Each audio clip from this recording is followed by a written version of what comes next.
Hello everyone, welcome back to my channel. My name is Indrani. আজকের ভিডিওর টপিকটা তোমাদের সবার জন্য খুব ইম্পর্টেন্ট হতে চলেছে।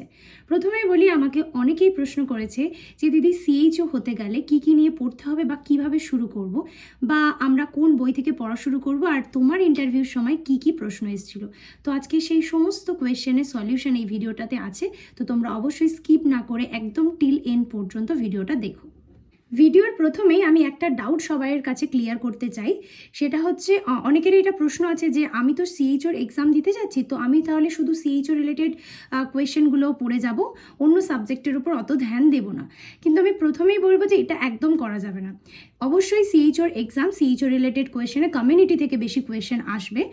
আর কিন্তু তার মানে এটা নয় যে অন্য যে সাবজেক্টগুলো আছে, যেমন অবস্ট্রাটিক্স বা চাইল্ড, বা তুমি যদি বলো যে নিউট্রিশন, এগুলো বাদ দিয়ে দেবো। এগুলো আমাদেরকে দেখে যেতে হবে, বাট মেজর পোর্শনের মধ্যে অবস্ট্রাটিক অ্যান্ড সিএইচও মানে কমিউনিটির সাবজেক্টটাকে আমরা রাখবো। তো প্রথমেই বলি তোমরা শুরু কিভাবে করবে। প্রথমে তোমরা শুরু করবে এক একটা নির্দিষ্ট দিনের একটা প্ল্যান ওয়াইজ, মানে প্রথম দিন আমি এই টপিকগুলো পড়বো সেরকমভাবে লিখলে, এবং সেই টপিকগুলো কোথা থেকে পড়বে। প্রথমেই আমি বলবো যে আমার সাজেশন অনুযায়ী পিয়ার ইয়াদব হচ্ছে একটা খুব ভালো বই, এবং এই বইটা মানে আমি নিজেও অনেক লেটে জানতে পেরেছি এই বইটা অনেক ভালো। পিয়ার ইয়াদবের দুটো পার্ট আছে, ভলিউম 1 অ্যান্ড ভলিউম 2।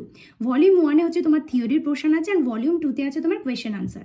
তো তুমি যদি না চাও থিওরি ওখান থেকে পড়তে, তুমি তোমার বেসিক যে বুকটা আছে সেটাই ফলো করো, এবং যখন তোমার ওই টপিকটা পড়া হয়ে যাচ্ছে তুমি চলে আসো সুইচ করে ভলিউম 2-তে, এবং সেই টপিক রিলেটেড যে এমসিকিউগুলো আছে সেগুলো তুমি সলভ করো। তাহলে তুমি বুঝতে পারবে যে তোমার কতটা ওই টপিক সম্পর্কে জানা হলো। তো এইভাবে ছোট ছোট করে এক একটা দিনে এক একটা প্ল্যান সেট করে করতে পারো।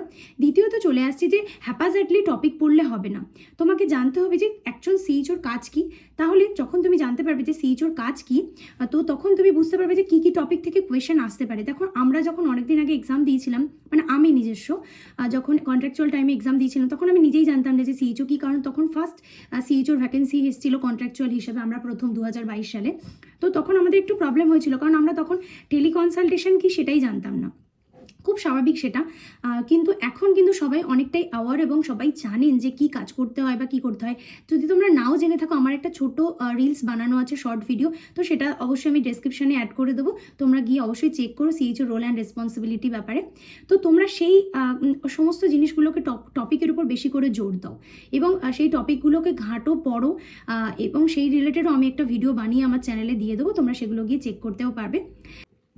দ্বিতীয় যেটা করবে সেটা হচ্ছে, প্রথমে প্রত্যেকটা টপিক ওয়াইজ পড়ে নিলে কমিউনিটির সমস্ত টপিক কভার আপ হয়ে যাওয়ার পর চলে আসবে অবস্ট্রাটিক্সে, কারণ আরও একটা মেজর সাবজেক্ট হচ্ছে অবস্ট্রাটিক্স। কারণ অবস্ট্রাটিকেরও অনেক কাজ আমাদের করতে হয়, তাই অবস্ট্রাটিক রিলেটেডও খুব ইম্পর্টেন্ট টপিকগুলোকে চুজ করবে, এবং সেই রিলেটেড তোমরা স্টাডি করবে। স্টাডি করার পর ঠিক সেম ওয়েতে ভলিউম 2-তে গিয়ে তোমরা কোয়েশ্চেন সলভ করো, এবং সেখান থেকে তোমরা একটা আইডিয়া পেয়ে যাবে তোমরা কতটা ইমপ্রুভ করতে পারছো। তারপরে চলে আসবে তোমাদের ওই সাবজেক্টগুলো হয়ে যাওয়ার পর, মানে মেজর দুটো সাবজেক্ট মানে কমিউনিটি আর অবস হয়ে যাওয়ার পর, বাকি যে ছোটো ছোটো সাবজেক্টগুলো আছে, যেমন তোমার আছে চাইল্ড হেলথ, তারপর তোমার নিউট্রিশন, তারপর সাইকিয়াট্রিক, এই ছোটো ছোটো টপিকগুলো করবে। এবং সিএইচও রিলেটেড আরও কয়েকটা জিনিস, সেটা হচ্ছে সিএইচওতে না কোয়েশ্চেনে মানে রিটেন টেস্টটাতে তোমার কম্পিউটারের অনেক কিছু কোয়েশ্চেন আসে, সেগুলো ছোটো ছোটো জিনিস, যেমন বোল্ড, লেখাটাকে বোল্ড করতে গেলে কি ইউজ, মানে কি কিবোর্ডে কি টাইপ করবে, তো এই সমস্ত জিনিসগুলো আসে। তো তোমরা সেগুলোর ওপরও একটু ধ্যান দিও, বা ওগুলো একটু ছোটো ছোটো লাস্টে গিয়ে পড়ে নেবে। তারপরে চলে আসি ইন্টারভিউতে কিন্তু অবশ্যই কোয়েশ্চেন আসে। যে কোয়েশ্চেনগুলো আসে সেগুলো কিন্তু একদম পুরোপুরি প্রায় জব ওরিয়েন্টেড, মানে কি কি কাজ করতে হচ্ছে সেই রিলেটেড কোয়েশ্চেন কিন্তু বেশি আসে। আমি যখন সিএইচও কন্ট্রাকচুয়ালের সময় এক্সাম দিয়েছিলাম, তখন 3টে বেঞ্চ হয়েছিল, সেই 3টে বেঞ্চে 3জন টিচার ছিলেন, এবং প্রথম যিনি ছিলেন তিনি কমিউনিটি রিলেটেড প্রশ্ন করছিলেন, মানে কমিউনিটি বা আমার সিএইচও রিলেটেড। বাট সত্যি বলতে ওই সময়টাতে আমি খুব ভালো করে বিভিন্ন যে প্রোগ্রামগুলো লঞ্চ করছিল আমার জানা ছিল না, বা জাস্ট পড়ার জন্য আমার মনেও ছিল না, মানে তখন ফ্রেশার্সও ছিলাম। কিন্তু এখন প্রোগ্রামগুলোর ব্যাপারে অনেকটা বেশি ওরিয়েন্টেড, কারণ যেহেতু হাতে কলমে কাজটা করছি তাই। তো আমি প্রথম যে টিচারটি ছিলেন তিনি মানে তার কোয়েশ্চেনের আনসার আমি অতটাও করতে পারিনি। তিনি 4টে কোয়েশ্চেন ধরেছিলেন, তার মধ্যে হয়তো 2টো পেরেছিলাম, 2টো পারিনি। তারপরের যে ম্যাডাম ছিলেন তিনি যে কোয়েশ্চেনগুলো করেছিলেন সেগুলো প্রায় তোমার হচ্ছে এমএসএন থেকে, মানে মেডিকেল সার্জিক্যাল নার্সিং থেকে, তো সেই কোয়েশ্চেনগুলো আমি পেরেছিলাম।